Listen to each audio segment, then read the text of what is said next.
ಇವ್ರೆ ಏನಾಗಿತ್ತು sir? All India permit ಐತ್ರಿ. ಹಾಂ, ನಾನು ರೂಟ್ ಕನ್ಫ್ಯೂಸ್ ಆಗಿ ಬಂದೀನಿ. ಹಾಂ, ನಾನು BMTC ಡ್ರೈವರು. ಒಳ್ಳೇದು. ಟೀ ಕುಡಿ ಕಾಸಿಲ್ಲ ಅಂತ ಹೇಳ್ತಾ ಇದೀನಿ. ಹಾಂ, ಆಲ್ ಇಂಡಿಯಾ ಪರ್ಮಿಟ್ ಐತೆ, ಇನ್ಸೂರೆನ್ಸ್ ಐತೆ, ಎಲ್ಲಾನು ಐತೆ. ಹಾಂ, ಸ್ಟೇಷನ್ ತೊಗೊಂಡಿ ಅಂತಾರೆ ಗಾಡಿ. ಹಾಂ. ಯಾರು ಏನು ಇವ್ರೆ? ತಮ್ಮ ಬ್ಯಾಚ್ ತೆಗ್ರಿ, ಬ್ಯಾಚ್ ತೋರಿಸ್ರಿ ಇವ್ರೆ. ಬ್ಯಾಚ್ ತೋರಿಸಿ ಮೇಡಮ್. ಏನು ನಿಮ್ಮ ಹೆಸರೇನು? ಗೊತ್ತಾಗ್ಬೇಕಲ್ಲ.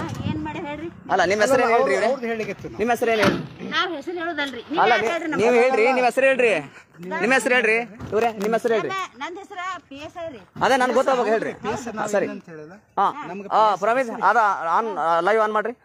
ಇವ್ರು ಲೈವ್ ಇದೆ ಇವಾಗ, ನೋಡ್ತಿದ್ದಾರೆ, ನೋಡ್ಲಿ. ಹೌದಾ? ಓಕೆ, ಸರಿ. ಇವ್ರೆ ತಮ್ಮ ಹೆಸರೇನು ಗೊತ್ತಾಗ್ಲಿಲ್ಲ?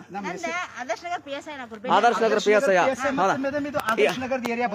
ನೀವ್ ಯಾಕೆ ಹೇಗೆ ಬರ್ತಾರಾ? ಸರಿ ಸರಿ, ಲೈವ್ ಆನ್ ಮಾಡ್ರಿ, ಅದನ್ನ ಆನ್ ಮಾಡ್ರಿ, ನಿಮ್ದು ಆನ್ ಮಾಡ್ರಿ. ಸರಿ ಸರಿ ಸರಿ, ಒಂದ್ ನಿಮಿಷ ನಿಂತ್ಕೊಡಿ. ನೀವೇ ನಾವು ಸಾಮಾನ್ಯ ಜನರದ ಮೇಲೆ ಯಾಕೆ ನೀವು ಅವ್ರ ದಬ್ಬಾಳಕೆ ಮಾಡ್ತೀರಿ? ಅವ್ರಿಗೆ ಯಾವ ಕಾರಣ? ಸಾಮಾನ್ಯ ಜನರ ಮೇಲೆ ದೌರ್ಜನ್ಯ ಮಾಡ್ತಿರೋದು ನಾವು ಬಯಲು ಮಾಡ್ಲಿಕ್ಕೆ. ಇವ್ರೆ ಎಷ್ಟು ದುಡ್ಡು ಕೇಳ್ತಾ ಇದ್ರು ಅವರು? ಸಾಮಾನ್ಯ ಇವ್ರೆ ಎಷ್ಟು ದುಡ್ಡು ಕೇಳ್ತಾ ಇದ್ರು?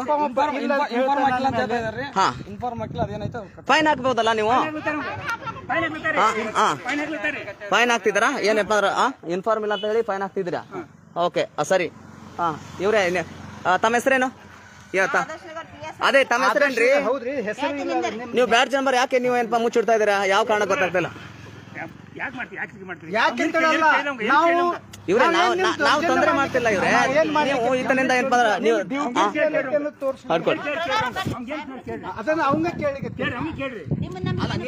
ನೀವು ಯಾರು ನಿಮ್ಮ ಹೆಸರು ಗೊತ್ತಾಗ್ಲಿಲ್ಲ? ಅಲ್ಲ, ತಮ್ಮ ಹೆಸರು ಗೊತ್ತಾಗ್ಲಿಲ್ಲ ಇವ್ರೆ. ಏನ್ ಅವ್ರು ಫೈನ್ ಹಾಕ್ತಿ ಅಂದ್ರ? ಫೈನ್ ಕಟ್ಟುವಂತ ಹೇಳ್ತಾರೆ ಸರ್. ದುಡ್ಡಿಲ್ಲ, ಇಷ್ಟ ಐತೆ, ಇಷ್ಟ ಇಲ್ಲಾಂದ್ರೆ ಕೋಟಿ ಕಟ್ಟಬಹುದು. ಇದು ತಮಗೆ ಗೊತ್ತಾ? ನೀವು ನೋಡಿ ಜಾರಿ ಮಾಡಿದ್ರೆ ಅಥವಾ ಕೋಟಿ ಕಟ್ಟಬಹುದು. ಇದು ನಮಗೆ ಗೊತ್ತಾ? 200 ರೂಪಾಯಿ ಇಲ್ಲ. 200 ರೂಪಾಯಿ ಇಲ್ಲ. ಸರಿ, ನಾವು ಕಾನೂನನ್ನ ಬಿಟ್ಟು ಗುರುಬೇಟಿ ಮೇಡಮ್ ಅವರ ಬಂಧುಗಳೇ, ಇದು ಗುರುಬೇಟಿ ಮೇಡಮ್ ಆದರ್ಶ ನಗರ PSI ಅಂತೆ. ಈತ ಪಾಪ ಕಾರ್ಮಿಕ ಏನಪ್ಪಾ ಅಂದ್ರೆ ಇಲ್ಲಿ BMTC ಡ್ರೈವರ್ ಇದ್ರ ಈ ಮುಂಚೆ. ಓಕೆ, ನಾನು BMTC ರಿಸೈನ್ ಮಾಡಿ ಬಂದಿದ್ದು.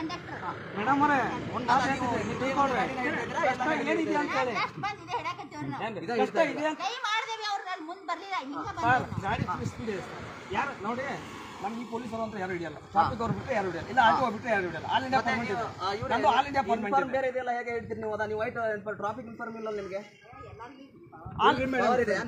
ಇಲ್ಲ, ಅಲ್ಲೇ ಗೊತ್ತಿಲ್ಲ, ನಾನು ಕಾನೂನು ಗೊತ್ತಿಲ್ಲ. ಇವನ್ ಲಾಸ್ಟ್ ಡೇಟ್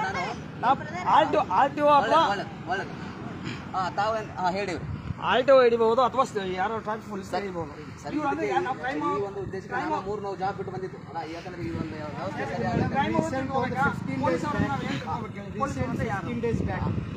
ಕ್ರೈಮ್ ಹಿಡಿಬಹುದಾ? ಅದ ಇದು ಯಾವ ಬ್ರಾಂಚ್ ಅವ್ರು ನಿಮ್ದು ಕ್ರೈಮ್ ಬರುತ್ತಾ? ಇಲ್ಲಿ ಹೋದ್ರೆ ನಿಮ್ಗೆ ಟ್ರಾಫಿಕಲ್ಲಿ ಇಲ್ಲಿ ಇವತ್ತು SP ಅವರು ಡ್ಯೂಟಿ ಹಾಕಿದಾರಾ? ಕಳ್ಳರಿಗೆ ಬಿಡ್ತೀರಿ ಮತ್ತೆ ಇವ್ರು ಪಾಪ ಬಡವರಿಗೆ SP ಅವರು ಡ್ಯೂಟಿ ಹಾಕಿದಾರಾ? ಈ ಸರ ಊಟಕ್ಕೂ 1 ರೂಪಾಯಿ ಕಾಸು ನೋಡ್ರಿ, ಅವ್ರು ಕಳ್ತವ್ರಿ. ಹೇಳಿ. ಇಲ್ಲ, ಯಾರಿಗೆ ಕಾನೂನು ಬಿಟ್ಟು ಮಾತಾಡ್ತಾ ಇಲ್ಲ ನಾವು. ಹರಾಸ್ಮೆಂಟ್ ಮಾಡಿಲ್ಲ, ಏನಿಲ್ಲ. ಇಲ್ಲ ಇವ್ರೆ, ನಾವು ಸಾರ್ವಜನಿಕ ಒಳ್ಳೆದಾಗಲಿ ನೀವು ನಮ್ಮನ್ನ ಬಂದು ಒಮ್ಮೆಲೆ ಯಾವ ಹಿಡ್ಕೊಳಕತ್ತೀರಿ? ಅಂತ ಏನಾದ್ರು ಇವನ್ ಕೋರ್ಟ್ ಆದೇಶ ಇದೆ. ಏನಂದ್ರೆ ಸಾರ್ವಜನಿಕರು ನಿಮ್ಮ ಖಾಸಗಿತನ, ಇದು ನಿಮ್ಮ ಸ್ವಂತ ಜಾಗ ಹೇಳಿ ನಾವು ಬಿಟ್ಟು ಬಿಡ್ತೀವಿ. ನಿಮ್ಮ ಮನೆಯ ಸ್ವಂತ ಲೈವ್ ಮಾಡಿದ್ರೆ ಅದು ತಪ್ಪು. ಸಾರ್ವಜನಿಕವಾಗಿ ಎಲ್ಲರೂ ಸಾರ್ವಜನಿಕ ಮಾಡಬೇಕು. ಕೋರ್ಟ್ ಆದೇಶ ಇದೆ. ಕೋರ್ಟ್ ಆದೇಶ ಏನ್ ಹೇಳುತ್ತೆ? ಕೋರ್ಟ್ ಆದೇಶ ಏನ್ ಹೇಳುತ್ತೆ? ನಿಮ್ಮ ಖಾಸಗಿತನವನ್ನ ಇದನ್ನ ಇಲ್ಲ, ನನ್ನ ಖಾಸಗಿ ಇದೆ, ಇದು ರೋಡು ನನ್ನ ಖಾಸಗಿ, ನಾನು ಸ್ವಂತದ ಅಂತ ಹೇಳ್ರಿ ನಾವು ಹೋಗ್ಬಿಡ್ತೀವಿ. ಅದೇನು ತಪ್ಪಿಲ್ಲ.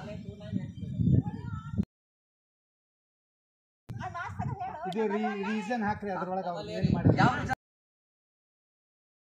ಸಲುವಾಗಿ ನೀವು ಅದನ್ನ ಫೈಂಡ್ ಮಾಡಿದ್ರಿ ಅದನ್ನ ಗೊತ್ತಾಗ್ಬೇಕು. ವಿದೌಟ್ ಇನ್ಫಾರ್ಮ್ ಅಂತ ಹೇಳಿ 500 ಹಾಕ್ತಾ ಇದ್ದೀರಾ. ತಾವೇನು ಇಲ್ಲಿ ಚಾಲಕರ? ನಿಮ್ದು DL ಇದೆಯಾ? ಓಕೆ, ತಾವು ತೋರಿಸಿರಿ ಬನ್ನಿ ಇವರೇ. ಯಾಕಂದ್ರೆ ನಾವು ಸಾರ್ವಜನಿಕರು ನಿಮಗೆ ಸಂಬಳ ಕೊಡೋದು. ಯಾಕಂದ್ರೆ ನಮ್ಮ ತೆರಿಗೆ ಹಣದಲ್ಲಿ ನಿಮಗೆ ಸಂಬಳ ಕೊಡೋದು. ನಮ್ಮ ತೆರಿಗೆ ಹಣದಲ್ಲಿ ಸಂಬಳ ಕೊಟ್ಟು ನಿಮ್ಮನ್ನ ನಮ್ಮ ಸೇವೆಗಾಗಿ ನಿಯೋಜಿಸಿಕೊಂಡಿದ್ದೀವಿ.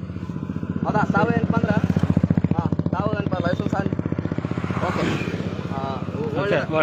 ಒಳ್ಳೆ ಬೆಳವಣಿಗೆ. ಓಕೆ, ಒಳ್ಳೆದು. ಒಳ್ಳೆ ವೃತ್ತಿ ನನ್ನ ಹೆಸರು ಗೊತ್ತಾಗಲಿಲ್ಲ ಸರ್ ಮಸಳಿಯವರು ಒಳ್ಳೆದಾಗಲಿ ಮಸಳಿಯವರು ಅದ ಖುಷಿ ಆಯ್ತು ನಾವು ಆ ಥರ ನಿಮ್ ಜೊತೆ ನಮ್ದು ನಿಮ್ ಜೊತೆ ಇಲ್ಲ ಒಳ್ಳೇದಾಗ್ಲಿ ಯಾಕಂದ್ರೆ ನನಗೆ ಖುಷಿ ಆಯ್ತು ವೃತ್ತಿಯನ್ನು ನೀವು ಪಾಲಿಸ್ರಿ ನಾನು KRS ಪಕ್ಷ ವಿಜಯಪುರ ಜಿಲ್ಲಾ ಅಧ್ಯಕ್ಷ ಇವ್ರ ನಗರ ಘಟಕದ ಅಧ್ಯಕ್ಷರು ಅಮಿದು ಶಿವಾನಂದ ಎಡಳೆ ಹೇಳಿ ನಾನು ಮಾತಾಡ್ತೀನಿ ಓಕೆ ಸರಿ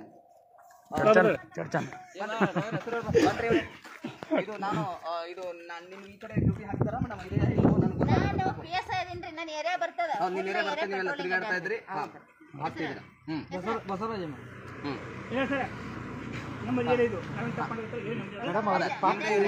ರೊಕ್ಕ ಇಲ್ಲ ಅಲ್ರಿ ಆತನಿಗೆ ಊಟಕ್ಕೆ ದುಡ್ಡಿಲ್ಲ ಅಂತ ಹೇಳ್ತಿರುವಾಗ ಸರಿ ಸರಿ ಅಲ್ರಿ ಆತನಿಗೆ ಕಣ್ಣೀರಿಗೆ ಆದ್ರೆ ಬೆಲೆ ಕೊಡ್ರಿ ಮೇಡಮ್ ಯಾಕಂದ್ರೆ ಕಾರ್ ಗಾಡಿಯಲ್ಲಿ ಕೋರ್ಟ್ಗಳಲ್ಲಿ ಗಾಂಜಾ ಸಾಕ್ತಾ ಇದ್ರು, ಅದು ಸಾಕ್ತಿದ್ರು ತಾವು ಬೆಲೆ ಬಿಡಲ್ಲ ರೋಡ್ ನಮ್ಮ ಧರ್ಮ ಐತೆ ಸರ್ ನಮ್ಗೆ ಬಂದಿಲ್ಲ ನಮ್ಮ ನಿಮ್ಮ ಕಾಲ ಬಿದ್ದು ಹೇಳ್ತೀನಿ ಒಬ್ಬ ಪ್ರಾಮಾಣಿಕವಾಗಿ ಮನುಷ್ಯನಿಗೆ ಅಲ್ರಿ ಬಡವ್ರನ್ನ ಸುಳ್ಳು ಅಂತ ವಿಚಾರ ಮಾಡ್ತಿರಲ್ರಿ ಅಧಿಕಾರ ಇದೆ ಅಲ್ರಿ ನಿಮ್ಮ ಹತ್ರ ಅಧಿಕಾರ ಇದೆ ನಂಗೆ ಗೊತ್ತಿದೆ ಅಧಿಕಾರ ಇದೆ ಮಾರ್ಗದರ್ಶಿ ನೋಡ್ರಿ ನಾವೆಲ್ಲ ಅಧಿಕಾರ ಇದೆ ಸರ್ ನಾವೆಲ್ಲ ಬರ ಅಧಿಕಾರ ಇದೆ ಏನು ಬೇಕಾದ್ರೆ ಮಾಡ್ಬೋದು ನನಗೆ ಗೊತ್ತಿಲ್ಲ ಆ ಕೆಲಸ ಬಿಟ್ಟು ಬಂದಿದ್ದೀನಿ ನಾನು BMC ಸರ್ಕಾರಿ ನೌಕರಿ ಬಿಟ್ಟು ಈ ಕೆಲಸಕ್ಕೆ ಬಂದಿದ್ದೀನಿ ಚಪ್ಪಲಿ ಹೊಲಿದ್ರೆ ನಾವು ಒಳ್ಳೆಯದು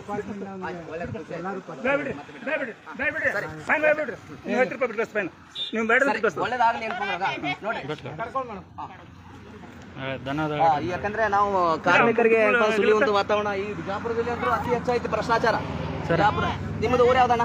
ಸರ್ ಹೊನ್ನಾಳಿ ಏನು ಲೀಡರ್ ನಾನು ಒಂಚೂರು ಇವ್ರಿ ಸೈಡ್ ಬನ್ನಿ ATC ಲೀಡರ್ ನಾನು. ಯಾಕಂದ್ರೆ ಅವ್ರು ಹೇಳಿದ್ರೆ ಮರ್ಯಾದೆ ಕಂಡಕ್ಟರ್ ವೃತ್ತಿಯನ್ನು ಬಿಟ್ಟು ಬಂದ್ರಿ ಇದೇ ಕಿರಿಕು 108 ಕಾನೂನು ನೋಡ್ತಾ ಇದೆ ರಾಕೇಶ್ ಅವರೇ ಹೊನ್ನಾಳಿ. ಇದು ಬಿಜಾಪುರ ಜಿಲ್ಲೆಯಲ್ಲಿ ಸ್ವಲ್ಪ ಜಾಸ್ತಿ ಕರಪ್ಷನ್ ಇದೆ, ನನಗೆ ಗಮನಕ್ಕೆ ಬಂದಿತ್ತು. ಅವರು ಮಾಡಿ ಸಾಕಾಗಿ ಬಂದಿದೀವಿ, ಪ್ರಯೋಜನ ಇಲ್ಲ. ಏನ್ ಮಾಡಿದ್ರು ಜನ ನಿರಾಶೆ ಆಗ್ಯಾರ.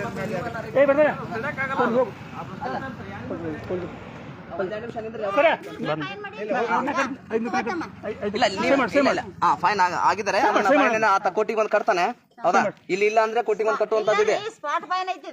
ಇವ್ರೇ ನೀವು ಆತನ ಒಂದಿಷ್ಟು ತಡ್ಕೊಂಡ್ರೆ ಗೊತ್ತಿಲ್ಲ, ನಾನು ಹೇಳ್ತೀನಿ ಅವ್ನು ಕೇಳ್ಬೇಕು. ನಿನ್ನ ಹತ್ರ ಇದೆ ಇಲ್ಲೋ, ಕೋಟಿಗೆ ಹೋಗಿ ನಾನು ಕಟ್ಬೋದು ಆತ ನೀವು ಕೇಳ್ಬೇಕು ಅದನ್ನ. ಅದು ನಿಮ್ ರೂಲ್ಸ್ ಕೋಟಿ ಕಟ್ಬೋದು.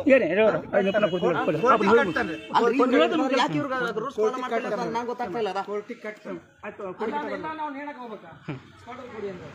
ಇಲ್ಲ ಅದನ್ನ ಕೇಳ್ಬೇಕು, ನಿಮಗೆ ದುಡ್ಡಿದ್ರೆ ಅದು ಕಟ್ಸೋಬೇಕು, ಇಲ್ಲಾಂದ್ರೆ ಏನಪ್ಪ ಅಂದ್ರೆ ಒಬ್ರು ನಮಗೆ ಹಿಂಗ್ ಮಾಡ್ತಿರ್ಲ ನೀವು, ನಾವೇನೋ ಅವ್ರ ಕಡೆ ಲೂಟಿ ಮಾಡಕತ್ತಿದ್ದೀವ ಬರ್ರಿ. ನಾವು ಲೂಟಿ ಹೇಳ್ತಾ ಇಲ್ಲ ಇವ್ರೆ, ಲೂಟಿ ಹೇಳ್ತಾ ಇಲ್ಲ ಇವ್ರೆ. ಕಾನೂನು ಮತ್ತೆ ಚೌಕಟ್ನಾಗ ನೀವೇನಪ್ಪ ಅವ್ನು ಕೇಳಿದ್ರ ನಿನ್ನ ದುಡ್ಡಿದೆ ಇಲ್ಲಪ್ಪ ಹೀಗಪ್ಪ ಬೈ ಕೋರ್ಟ್ ಮಾಡ್ಲಿ ಅಂತ ಕೇಳ್ಬೇಕು ನೀವು ಅದನ್ನ. ಇದೇ ಇರ್ತಾವ್ರಿ, ನೀವ್ ಹೇಗೆ ನಿರ್ಧಾರ ತಗೋತೀರಿ? ಇರ್ತಾವ್ರಿ. ಇರ್ತಾವತ್ತ ನೀವ್ ಹೇಗೆ ನಿರ್ಧಾರ ನೀವ್ ಹೇಗೆ ನಿರ್ಧಾರ ತಗೋತೀರಿ?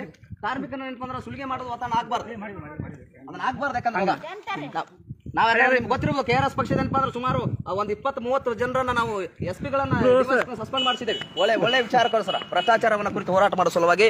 ಓಕೆ ಫೈನ್ ಹಾಕಿದ್ದೀರಾ, ಒಂದ ಗಾಡಿನ ನಿಲ್ಸಿದ್ರೆ ಉಳಿಕಿದೆ ಅವೆಲ್ಲ ಸದ್ಯದಲ್ಲಿ ಬಂದಿರಿ. ನಿಮ್ಗೆ ಡ್ಯೂಟಿ ಇಲ್ಲೇ ಹಾಕಿದಾರ ಅಂತ ಹೇಳ್ತಿದ್ದೀರಾ. ಈಗ ಲೈವ್ ಅಲ್ಲಿ ಸಾವಿರಾರು ಜನ ನೋಡ್ತಿದ್ದಾರೆ, ನಿಮ್ಮ ವಿಚಾರ ನೋಡ್ತಿರ್ತಾರೆ, ನನ್ನ ವಿಚಾರನೂ ಕೇಳ್ತಿರ್ತಾರೆ ಇವನ್, ಹೌದಾ? ಹಾಗಾಗಿ ಏನಪ್ಪ ಅಂದ್ರೆ ಅವರು ಮಸಳಿಯವ್ರಿಗೆ ನಾವು ಉಡಿಯಲ್ ಕೇಳಿದ್ರೆ ತೋರಿಸಿರು, ಅದು ನಮಗೆ ಖುಷಿ ಅನಿಸ್ತು. ನಿಮ್ಮ ವೃತ್ತಿ ಗೌರವತೆಯನ್ನು ನಾನು ಗೌರವಿಸ್ತೀನಿ, ಹಾಗೆ ತಾವು ನಿಮ್ಮ ವೃತ್ತಿಯನ್ನು ಗೌರವಿಸಬೇಕು. ಯಾಕಂದ್ರೆ ಯಾಕೆ ಹೇಳ್ತೀನಿ ಅಂದ್ರೆ ನಮ್ಮನ್ನು ನಿಮ್ಮನ್ನೆಲ್ಲ ಸಮಾಜ ನೋಡುತ್ತೆ, ಹೌದಾ? ಸರಿ, ಒಂದೆರಡು ನಿಮಿಷ ನಾನು ಮಾತಾಡಿ ಮುಗಿಸ್ಕೊಳ್ತೇನೆ. ಸರಿ, ಓಕೆ. ಇದೇನಿಲ್ಲ, ಬರ್ರಿ ರಾಕೇಶ್, ಒಂದು ನಿಮಿಷ ಬರ್ರಿ, ನಾನು ಮಾತಾಡ್ತೀನಿ. ರಾಕೇಶ್ ಬನ್ನಿ, ಇದಂತೂ ಹಿಡ್ಕೊಡ್ರಿ, ಒಂದು ನಿಮಿಷ ಹಿಡ್ಕೊಡಿ, ಒಂದು ನಿಮಿಷ ಮಾತಾಡ್ತೀನಿ. ಬಂದಿರ್ಬೇಕು, ಒಂದು ನಿಮಿಷ ಮಾತಾಡ್ತೀನಿ. ಓಕೆ ಬಂಧುಗಳು ನಮಸ್ಕಾರ. ನಾನು ಶಿವಾನಂದ ಎಡೇಳೆ ಅಂತೇಳಿ ವಿಜಯಪುರ ಜಿಲ್ಲಾ KRS ಪಕ್ಷದ ಅಧ್ಯಕ್ಷ. ನನ್ನ ಜೊತೆಯಲ್ಲಿ ಚರ್ಚೆನ ಅಧ್ಯಕ್ಷರು ರಾಕೇಶ್ ಇಂಗಳಿಗ ಅವರು, ಹಾಗೆ ಇಲ್ಲಿ ನಗರ ಘಟಕದ ಅಧ್ಯಕ್ಷರು ಅಮೀದ್ ಇನಾಮ್ದಾರ್ ಅವರು ಇದ್ದಾರೆ. ನಾವು ಈಗ ತಾನೇ ಏನಪ್ಪ ಅಂದ್ರೆ ಇಲ್ಲಿ ಲಂಚ ಮುಕ್ತ ಅಭಿಯಾನ ಕಾರ್ಯಕ್ರಮಕ್ಕೆ ಹೊರಟಿದ್ದೀವಿ. ಅದಕ್ಕೆ ಹೋಗೋ ಮಧ್ಯದಲ್ಲಿ ಯಾವುದು ಆದರ್ಶ ನಗರ ಸ್ಟೇಷನ್ ಇರ್ಬೋದು, ಬೆಡಗೇರಿ ಮೇಡಮ್ ಅವರು, ಹೌದಾ? ಓಕೆ, ಒಳ್ಳೇದು. ಅವರು ಕಾರ್ಮಿಕರದು ಒಬ್ಬ ಬಡ ಏನಪ್ಪ ಅಂದ್ರೆ ಚಾಲಕ, ಆತನಿಗೆ ಇಲ್ಲಿ ತರಬೇಕೆಂದೇ ಅವರು ಏನೋ ಯಾವ ವಿಚಾರದಲ್ಲಿ ಅವರು ವಿಚಾರಣೆ ಮಾಡ್ತಿದ್ರು ನಮ್ಗೆ ಗೊತ್ತಿರಲಿಲ್ಲ. ನಾವೇನಪ್ಪ ಅಂದ್ರೆ ಇಲ್ಲಿ ವಿಚಾರ ಮಾಡಿದೆವು. ಪಾಪ ಆತನ ಕಣ್ಣೀರು ಬರ್ತಾ ಇತ್ತು. ಮಾನವೀಯ ದೃಷ್ಟಿಯಿಂದ ಆದರೂ ಅವರಿಗೆ ಏನಪ್ಪ ಅಂದ್ರೆ ಅದನ್ನು ನೋಡಬೇಕಾಗಿತ್ತು ಅವರು. ಹೌದಾ, ಮಾನವೀಯ ದೃಷ್ಟಿಯಿಂದ ಆದರೂ ನೋಡಬೇಕು. ಯಾಕಂದರೆ ಕೂಲಿ ಕಾರ್ಮಿಕರು ಒಂದು ಹೊತ್ತಿನ ಹೊಟ್ಟೆ ತುಂಬ ಜೀವನ ತುಂಬಲಿ, ಒಂದು ಹೊತ್ತಿನ ತನ್ನ ಹೊಟ್ಟೆ ಉಪಜೀವನ ಆದರೂ ತುಂಬಲಿ ಅನ್ನುವಂಥ ವಿಚಾರಕ್ಕೆ ನಮ್ಮ ಭಾಗದ ರೈತರಿಗೆ ಏನಪ್ಪ ಅಂದ್ರೆ ನೀರಿಲ್ಲ. ನಮ್ಮ ಭಾಗದ ಜನರಿಗೆ ಏನಪ್ಪ ಅಂದ್ರೆ ತಿನ್ನಬೇಕಾದ್ರೆ ಏನಪ್ಪ ಅಂದ್ರೆ ದುಡ್ಕೊಂಡು ಅವತ್ತಿನ ಅವತ್ತೇ ಸಂಸಾರ ಸಾಗುವಂಥ ವಾತಾವರಣ ಐತಿ. ಇಂಥದ್ರಲ್ಲಿ ಇದೇನು ಬಿಜಾಪುರ ವ್ಯಾಪ್ತಿಯಲ್ಲಿ ಎಲ್ಲಿ ನೋಡಿದ್ರಲ್ಲಿ ಏನಪ್ಪ ಅಂದ್ರೆ ಹೌದಾ ಅದಷ್ಟು ಸುಲಿಗೆ ಮಾಡೋದು ಏನ್ರಿ? ಹೌದಾ, ಸ್ವಲ್ಪರ ಮಾನವೀಯತೆ ಬೇಡ್ರಿ. ನೀವು ಮಾಡುವಂಥ ಕೆಲಸ ನಿಮ್ಮ ಮನೆಯಲ್ಲಿ ಏನಪ್ಪ ಮಕ್ಕಳು ನೋಡ್ತಿರ್ತಾರೆ, ನನ್ನ ತಾಯಿ ಹೀಗೆ ಮಾಡಿದ್ರು, ನನ್ನ ತಂದೆ ಹೀಗೆ ಮಾಡ್ದ, ನನ್ನ ಅಣ್ಣ ಹೀಗೆ ಮಾಡ್ತಿದ್ದಾನ, ಇದು ನಾಳೆ ಏನಪ್ಪ ಅಂದ್ರೆ ಪರಿಣಾಮ ಬೀರ್ತೈತ್ರಿ. ಮನೆಯಲ್ಲಿರೋ ತಾಯಿ ತಂದೆ ಹೆಂಡ್ರು ಮಕ್ಕಳು ಎಲ್ಲ ನೋಡ್ತಿರ್ತಾರೆ ನೀವು ಮಾಡುವಂಥದ್ದು. ದಯವಿಟ್ಟು ಏನಪ್ಪ ಅಂದ್ರೆ ಇದು ನಾನು ವಿಜಯಪುರ ಜಿಲ್ಲೆ ಏನು ಪೊಲೀಸ್ ಅಧಿಕಾರಿಗಳಿಗೆ ಏನದ ನೀವು ವಿನಂತಿ ಅಂತ ತಿಳ್ಕೊತಿರೋ ಅಥವಾ ಏನಪ್ಪ ಎಚ್ಚರಿಕೆ ತಿಳ್ಕೊತಿರೋ ನನಗೆ ಗೊತ್ತಿಲ್ಲ. ತಮ್ಮಲ್ಲಿ ನಾನು ಯಾಕಂದ್ರೆ ಕೈ ಮುಗಿದು ಕೇಳ್ತಾ ಇದ್ದೀನಿ, ಬಡವ್ರನ್ನ ಸುಲಿಯೋದನ್ನ ಮಾಡಬೇಡ್ರಿ. ಪ್ರಾಮಾಣಿಕವಾಗಿ ನೀವು ನಿಮ್ಮ ಏನಂತಲ್ಲ ಸಂಬಳದಲ್ಲಿ ಗೌರವಿತ ಜೀವನವನ್ನು ಸಾಗಿಸಬೇಕು. ಇದು ಆಗಬೇಕು. ಆಗಬೇಕು ಮುಂದಿನ ದಿನದಲ್ಲಿ ಕರ್ನಾಟಕ ರಾಷ್ಟ್ರ ಸಮಿತಿ ಪಕ್ಷ ಇದನ್ನು ಮಾಡ್ತೈತಿ. ಯಾಕಂದ್ರೆ ರಾಜ್ಯದ ಎಲ್ಲ ಜನಕ್ಕೂ ಗೊತ್ತೈತಿ ಕರ್ನಾಟಕ ರಾಷ್ಟ್ರ ಸಮಿತಿ ಪಕ್ಷ ಏನಂತ ಹೇಳಿ. ಹೀಗಾಗಿ ಇವಾಗ ನಾನು ಇಲ್ಲಿ ನೋಡಿದೇವೇನಪ್ಪ ಅಂದ್ರೆ ಅವರು ಫೈನ್ ಏನಪ್ಪ ಅಂದ್ರೆ 500 ರೂಪಾಯಿ ಫೈನ್ ಹಾಕಿದ್ರು. ಆತನಿಗೆ ಕೋರ್ಟ್ನಲ್ಲಿ ಏನಪ್ಪ ಅಂದ್ರೆ ಕಟ್ ಅಂತಂದ್ಕಂಡೆ ಹೇಳಿ ಕಳಿಸಿದ್ದೀವಿ. ಬಟ್ ಅವರು ಫೈನ್ ಹಾಕುವಾಗ ಕೇಳಬೇಕು, ಅದನ್ನು ಏನಪ್ಪ ನಿನ್ನ ಕಡೆ ದುಡ್ಡಿದೆಯಾ ಇಲ್ಲ ಅಂತ ಕೇಳಬೇಕು. ದುಡ್ಡಿದ್ರೆ ಅಲ್ಲೇನಪ್ಪ ಬೈ ಹ್ಯಾಂಡ್ ಆಗಿ ದುಡ್ಡು ತೊಗೊಂಡು ಅದನ್ನು ಮಾಡಬೇಕು. ಹೌದಾ, ಅದನ್ನು ಆತನಿಗೆ ಕೇಳಾರ್ದೆ ಮಾಡಲಾರ್ದೆ ಅವರು ನೇರವಾಗಿ ನೀನು ಕಟ್ಟೆ ಹೋಗಬೇಕು ಅಂದ್ರೆ ಏನು ಮಾಡೋಕ್ಕೆ ಸಾಧ್ಯ? ಕೋರ್ಟ್ನ ಕಟ್ಟಕ್ಕೆ ಒಂದು ಅವಕಾಶ ಐತಿ. ಯಾಕೆ ಇವರು ಕಾಯ್ದೆ ಕಾನೂನುಗಳನ್ನು ಅಷ್ಟು ಸಲೀಸಾಗಿ ಉಲ್ಲಂಘನೆ ಮಾಡ್ತಾರೋ? ನನ್ನ ಹೆಗಲ ಮೇಲೆ 1 ಸ್ಟಾರ್ ಇದೆ, ನನ್ನ ಹೆಗಲ ಮೇಲೆ 2 ಸ್ಟಾರ್ ಇದೆ. ಇಲ್ಲಿವರೆಗೂ ನನ್ನ ಸರ್ವಿಸ್ನಲ್ಲಿ ಯಾರೂ ನನ್ನ ಕೇಳೇ ಇಲ್ಲ, ನಾನು ವೃತ್ತಿಯಲ್ಲಿ ಬಂದುಬಿಟ್ರೆ ನಾನೇ ಏನಪ್ಪ ಪೌರುಷ ಅನ್ನುವಂಥ ವಿಚಾರದಲ್ಲಿ ಇವರು ಇದ್ದಾರೆ. ಆದರೆ ನಾನು ಒಂದು ಮಾತು ಹೇಳಕ್ಕೆ ಇಷ್ಟಪಡ್ತೇನೆ. ನೀವೆಲ್ಲ ಪೊಲೀಸ್ ಅಧಿಕಾರಿಗಳು, ನಾವು ಸಾರ್ವಜನಿಕರು ನಮ್ಮ ತೆರಿಗೆ ಹಣದಲ್ಲಿ ನಿಮಗೆ ಸಂಬಳವನ್ನು ಕೊಡ್ತಾ ಇದ್ದೇವೆ. 2 ನಿಮಿಷ ಸರ್. ಹೌದಾ, ನಮ್ಮ ತೆರಿಗೆ ಹಣದಲ್ಲಿ ನಿಮಗೆ ಸಂಬಳ ಕೊಟ್ಟು ನಮ್ಮ ಸೇವೆಗಾಗಿ ನಿಮ್ಮನ್ನು ಇಟ್ಕೊಂಡಿದ್ದೀವಿ. ನಮ್ಮ ಸೇವೆಗಾಗಿ ನೀವು ಇರುವುದು ಅಷ್ಟೇ, ಬೇರೆ ಏನಲ್ಲ. ಹಾಗಾಗಿ ವಿಜಯಪುರ ಜಿಲ್ಲೆಯ ಮಾನ್ಯ SP ಅವರಿಗೆ ನಾನು ಏನಪ್ಪ ಈ ಮೂಲಕ ವಿನಂತಿಯನ್ನು ಮಾಡ್ಕೊಳ್ತೀನಿ. ಸ್ವಲ್ಪ ಏನಪ್ಪ ಅಂದ್ರೆ ಕರಪ್ಷನ್ ಕಡಿಮೆ ಆಗೋದ್ರ ಕಡೆ ತಾವು ಗಮನವನ್ನು ಕೊಡಬೇಕಾಗಿ ನಾನು ಕೇಳ್ತಾ ಇದ್ದೇನೆ ಈ ಮೂಲಕ. ಏನಪ್ಪ ಬಂಧುಗಳೇ, ಮತ್ತೆ ನಾನು ಮುಂದಿನ ಲೈವ್ದೊಂದಿಗೆ ತಮಗೆ ಭೇಟಿ ಆಗ್ತೀನಿ. ಹೌದಾ, ಒಳ್ಳೆಯದಾಗಲಿ. ನಮಸ್ಕಾರ. ಸರಿ.